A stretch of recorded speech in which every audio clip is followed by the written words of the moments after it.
Madame la Présidente, Monsieur le Président de l'Agence marocaine, Monsieur le Directeur de l'Institut d'études africaines, d'abord merci très chaleureusement de votre invitation.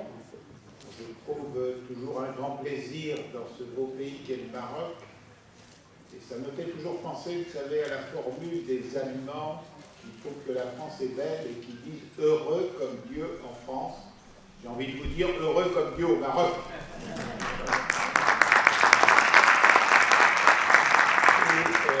Je sais bien que la tâche est difficile parce qu'il faut que je facilite votre digestion.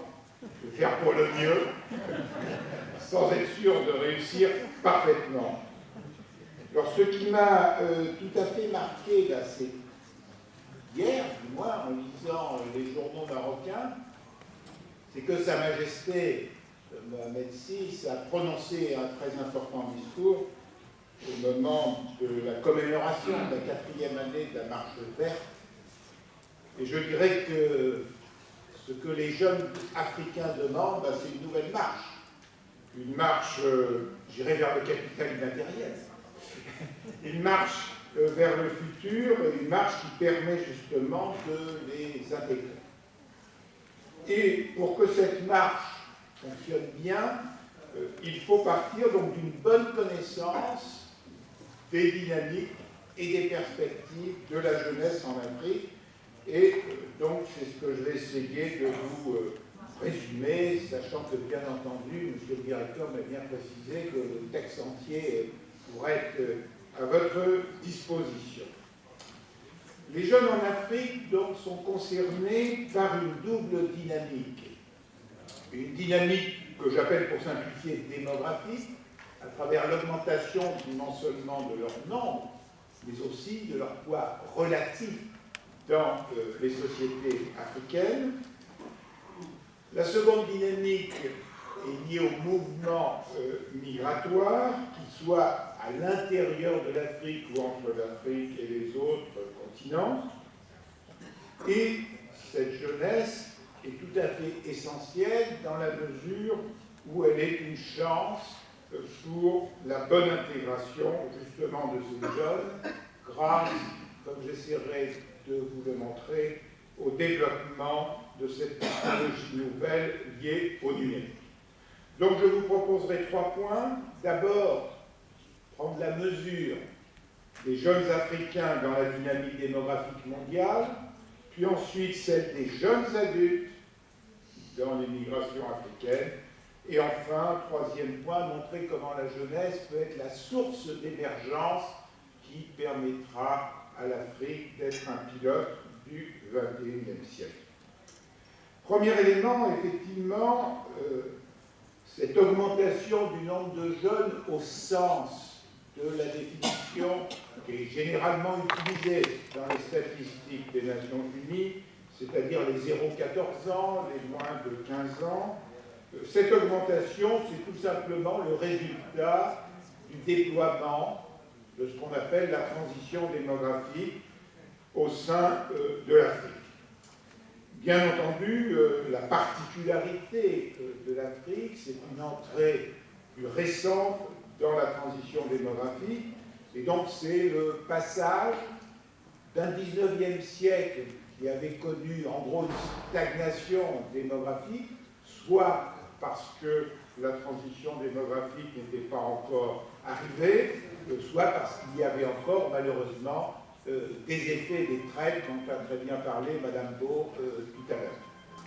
Et donc, lorsque nous regardons la population de l'Afrique donc en 1900, elle est de 117 millions d'habitants, et il faut attendre le XXe siècle pour que quelques pays commencent à entrer dans la transition démographique, c'est-à-dire doit s'abaisser les 3 mortalités fondamentales, la mortalité infantile, celle des enfants avant l'âge de 1 an, la mortalité infant-adolescente, c'est-à-dire de l'âge de 1 an jusqu'à l'âge adulte, et la mortalité maternelle, c'est-à-dire celle des femmes en couche ou par suite de couche. Donc c'est l'amélioration des conditions sanitaires et des comportements d'hygiène qui vont permettre une première augmentation de la population africaine dans la première moitié du XXe siècle. Heureusement, ces mortalités vont encore plus diminuer dans la seconde moitié du XXe siècle, et c'est ceci qui va permettre cette augmentation de la population africaine qui est aujourd'hui, comme vous le savez, évaluée au-delà du milliard d'habitants, ce qui est un changement fondamental. Mais il importe surtout de bien noter que la cause de l'augmentation du nombre d'Africains n'est pas, comme on le croit parfois, dans une augmentation du taux de natalité ou dans une augmentation du taux de fécondité des femmes. La cause, c'est la baisse des mortalités, c'est-à-dire l'amélioration des taux de survie, tout particulièrement pour les enfants, pour les adolescents et pour les parturients. Et donc, la meilleure preuve, c'est que, en fait, le taux de natalité de l'Afrique, depuis 1950, il a baissé. La fécondité en Afrique, elle a baissé environ d'un tiers en moyenne de l'Afrique depuis 1950, mais dans le même temps, les taux de mortalité infantile ont baissé dans des proportions beaucoup plus importantes, ainsi que la mortalité maternelle et la mortalité infanto-adolescente. Donc c'est dans ce contexte d'une transition qu'on peut dire tardive par rapport aux autres continents qu'aujourd'hui l'Afrique est le continent le plus jeune. C'est particulièrement le cas en Afrique subsaharienne, mais c'est également le cas en Afrique du Nord. Tous les autres continents ou sous-continents ont des proportions de jeunes de moins de 15 ans nettement plus faibles que l'ensemble de l'Afrique. Et donc il en résulte effectivement une situation tout à fait particulière dans la mesure où, quand on améliore le taux de survie des jeunes et des enfants, eh bien cela signifie qu'il y aura forcément plus de femmes en âge de fécondité. Donc bien que la fécondité ait diminué, le nombre de femmes en âge de fécondité augmentant, cela induit un nombre de naissances qui, lui, s'accroît. Et donc, c'est la raison pour laquelle les projections démographiques moyennes évoquent des données qui signifieraient une augmentation de la population des jeunes en Afrique, surtout que nous sommes dans une situation qui est celle d'un effet de vitesse acquise. Il faut toujours rappeler que les questions démographiques agissent sur le long terme, et donc en fait, les effets de vitesse acquise sont d'une importance tout à fait considérable. Alors c'est un contexte tout à fait particulier, parce que si je regarde les projections de jeunes des autres continents ou sous-continents, je vois plusieurs continents ou sous-continents dont le nombre de jeunes va diminuer très probablement d'ici 2050, alors que l'Afrique est dans une position inverse. Cela peut être résumé par une seule donnée. Si je regarde la projection moyenne de jeunes dans le monde en 2050, je suis grosso modo dans le même ordre de grandeur d'aujourd'hui, c'est-à-dire 2 milliards de jeunes. Sauf que la répartition de ces jeunes se modifie considérablement, avec beaucoup plus de jeunes en Afrique et beaucoup moins de jeunes, par exemple, en Asie orientale. Alors vous voyez qu'en conclusion de ce premier point, donc de cette dynamique démographique, il est important de noter quel est le résultat de progrès incontestable de l'Afrique dans la baisse des taux de mortalité. Néanmoins, il faut bien constater qu'il y a encore des efforts à faire, que le taux de mortalité infantile en Afrique est encore trop élevé, qu'il y a encore des améliorations sanitaires à faire, que l'importance du paludisme pèse encore beaucoup sur la mortalité, que malheureusement il y a aussi des surmortalités dues aux guerres ou aux conflits civils, et donc le combat médical prioritaire en moyenne qui doit continuer d'être mené en Afrique, c'est d'améliorer les taux de survie des jeunes Africains, c'est d'abaisser les taux de mortalité infantile. Certains pays le font mieux que d'autres pays privilégient parfois un peu trop les canons par rapport au beurre, donc investissent pas assez dans le domaine sanitaire. Et puis parallèlement, cette évolution signifie aussi le développement de l'éducation, et notamment l'égalité entre les sexes dans la possibilité d'être éduqué, dans la mesure où il faut rappeler que le temps scolaire est un temps pendant lequel on peut enseigner les méthodes hygiéniques les plus fondamentales. Deuxième point que je voulais résumer, il s'agit maintenant d'examiner la jeunesse à travers ces jeunes adultes. Alors pourquoi? Pour une raison bien simple, d'abord parce que quand on a entre 18 et 30 ans, on est jeune, c'est donc en ce moment, comme vous le voyez. La seconde raison, c'est que dans le monde, et donc aussi en Afrique, la propension à migrer se centre sur une période de vie très particulière qui est l'âge entre 18 et 30 ans. Je ne dis pas qu'il n'y a pas d'autres migrations et d'autres âges, mais il y a une concentration de cette proportion à migrer. Et la question migratoire en Afrique, il faut toujours la rattacher à la dynamique démographique que je viens d'évoquer, c'est-à-dire que même dans des pays africains qui peuvent avoir des taux d'émigration, donc des taux de départ faibles, ces taux de départ faibles peuvent signifier des flux importants dans la mesure où ils se rapportent à des populations jeunes relativement nombreuses. Alors, ce système migratoire de l'Afrique, il faut le considérer à deux échelles géographiques différentes, l'échelle globale du continent africain et l'échelle des différents pays, tout en rappelant un élément fondamental, contrairement à ce que l'on peut penser en regardant les médias, et notamment les médias européens. Ce n'est pas la migration intercontinentale la plus importante en ce qui concerne l'Afrique, mais c'est la migration intra-africaine. Donc il y a beaucoup plus de migration entre les pays africains que de migration d'Africains vers les autres continents.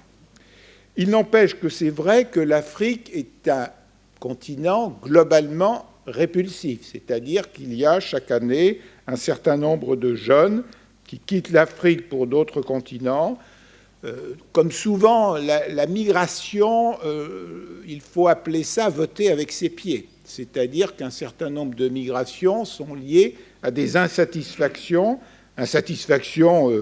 politiques face à certaines gouvernances qui peuvent être considérées comme insuffisantes ou à des situations de conflits civils, et des situations donc où les jeunes ont l'impression que vivre et travailler au pays va devenir difficile. Mais comme toujours, la migration, c'est la combinaison de facteurs répulsifs dans le pays dans lequel on est né et de facteurs attractifs vis-à-vis d'autres continents. Et donc, on ne peut pas considérer la migration à partir de l'Afrique sans tenir compte du fait qu'un certain nombre d'autres continents ont des caractéristiques particulières qui supposent une attraction migratoire, soit liée tout simplement à des besoins de population active, soit liée à une situation politique jugée plus stable, soit liée à une attraction à travers tout simplement les publicités télévisées. Et donc vous constaterez à cet égard que l'un des points très importants au cours de ces dernières années, ce que j'appelle les nouvelles logiques migratoires, c'est que le coût de la migration a fondamentalement baissé, notamment avec le développement du transport aérien et avec le développement des compagnies à tarifs réduits. On peut simplement l'illustrer par le développement de la migration de Sénégalais en Amérique du Nord.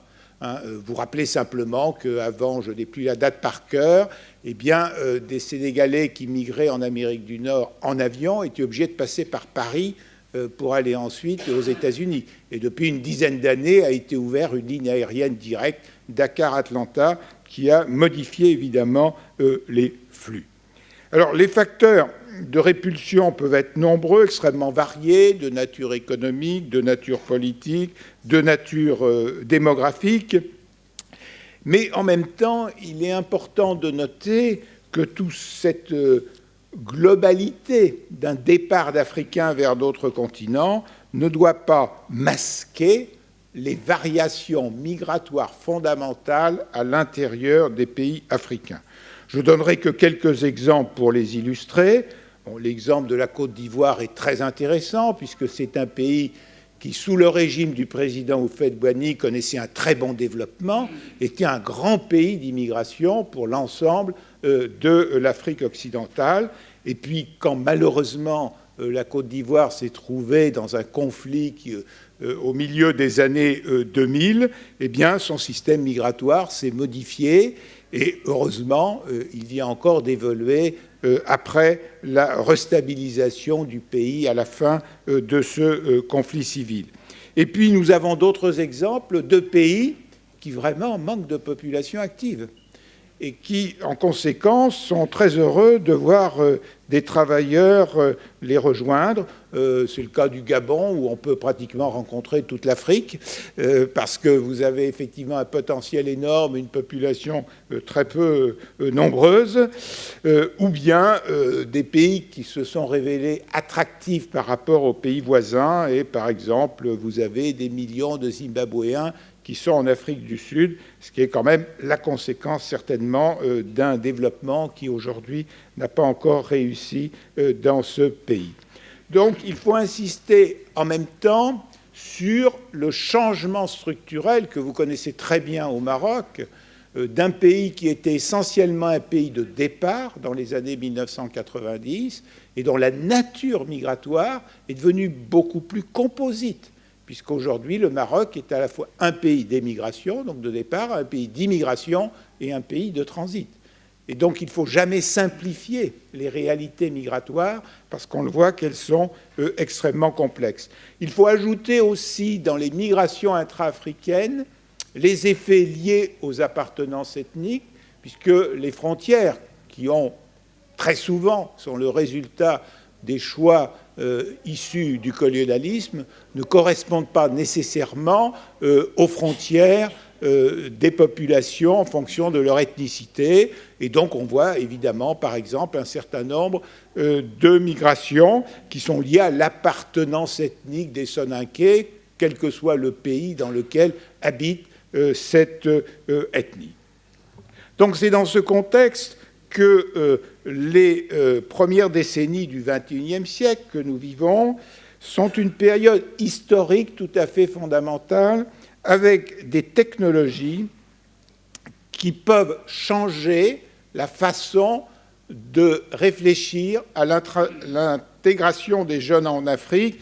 Et donc j'en arrive à mon troisième point pour essayer de vous montrer combien la jeunesse africaine peut être une source d'émergence. Alors, cette source d'émergence, elle est possible pourquoi ? D'abord parce que, tout simplement, l'Afrique, pour son développement, a besoin d'un essor industriel, d'un essor d'activités de services, d'un essor de réseaux, donc de tout un ensemble de réalisations économiques qui ne peuvent se réaliser sans une main-d'œuvre abondante. Et c'est donc une chance pour l'Afrique d'avoir, et d'avoir encore plus encore demain, ces ressources humaines qui peuvent satisfaire, je dirais, les équipements classiques permettant le développement économique. Mais dans la situation conjoncturelle où nous sommes, ce qui est essentiel, c'est que d'autres voies d'intégration des jeunes sont possibles, et nous l'avons bien vu à travers les progrès technologiques liés à l'invention de la téléphonie mobile. Si la téléphonie mobile n'avait pas été inventée, l'Afrique serait encore très en retard en matière téléphonique, tout simplement parce qu'arriver à organiser des réseaux de téléphones filaires sur la totalité du continent africain, cela suppose des financements considérables, des décennies de travaux et d'importants moyens d'entretien, comme cela a été le cas dans les autres continents qui l'ont fait. Or, grâce à la téléphonie mobile, vous avez vu combien, en quelques années seulement, les jeunes Africains ont eu accès à un système de communication extrêmement évoluée. Et donc, dans la mesure où la jeunesse est friande des nouvelles technologies, eh bien, elle peut être un tremplin du développement numérique du continent, donc du développement tout court. Et cette jeunesse est tremplin de l'émergence de l'Afrique en matière économique, non seulement parce qu'elle est consommatrice et utilisatrice de la téléphonie mobile, mais aussi, surtout, parce qu'elle est créatrice de nouveaux services en termes de téléphonie mobile. On a vu ainsi, au sein de l'Afrique, se créer des usages de la téléphonie mobile qui n'existaient pas sur les autres continents. Ce qui a été un moyen, dans certains pays notamment d'Afrique de l'Est, de pallier l'insuffisance des services financiers. Et donc, il est important de noter qu'ainsi, un certain nombre de jeunes Africains ont inventé des outils numériques avec des usages particuliers qui sont en fait en avance sur ce qui existe sur les autres continents.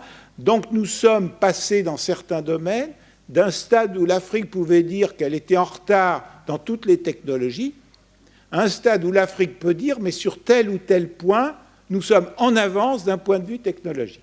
D'autant plus qu'il faut rappeler que l'Afrique utilise beaucoup plus la téléphonie mobile que l'ordinateur. Et donc, elle a développé des usages dont les autres continents, méconnaissaient. Et les exemples sont nombreux. Le fameux moyen de paiement PESA au Kenya, la Bourse Afrique de l'Est qui fournit une plateforme d'échange agricole virtuelle, l'Internet mobile qui abrite un nouveau système d'attribution de subventions agricoles au Nigeria, ce qui, entre nous aussi, permet de contourner l'éventuelle corruption qui avait pu exister à une époque. Et puis, on voit aussi de jeunes agriculteurs qui savent utiliser la téléphonie mobile comme contrôle antiparasitaire, pour surveiller la météo, pour la gestion, pour la finance, etc. Les exemples sont nombreux. Donc vous voyez que la jeunesse africaine, c'est à la fois un atout quantitatif, puisque cela représente un marché qui permet de rentabiliser certaines activités économiques. Autrement dit, quand l'Afrique était un continent très peu dense, il est encore peu dense d'ailleurs, certaines activités économiques ne pouvaient pas être rentabilisées parce que, je dirais, le nombre de consommateurs permettant d'atteindre la masse critique ou le point mort n'était pas suffisant. Grâce à l'augmentation quantitative de cette jeunesse, certaines activités économiques sont rentables. Et donc, d'ailleurs, vous avez vu la multiplicité maintenant des opérateurs de téléphonie mobile en Afrique, qui sont d'ailleurs extrêmement intéressants pour les gouvernements parce qu'ils payent des impôts qui sont significatifs au gouvernement aujourd'hui. Ils représentent une part qui s'accroît du produit intérieur brut. Donc intéressant d'un point de vue quantitatif, je le disais, mais aussi intéressant d'un point de vue qualitatif par la création d'activités nouvelles permises par le numérique. Alors, bien sûr, la vie n'est jamais totalement noire ou totalement blanche, totalement rose ou son contraire.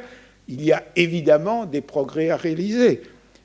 L'investissement dans l'Internet à haut débit, la formation des jeunes aux nouvelles technologies numériques, et puis sans oublier l'augmentation du nombre d'ententes gouvernementales pour avoir des réglementations qui renforcent la régulation et donc qui luttent mieux contre les fraudes liées à l'économie numérique comme la fraude en ligne.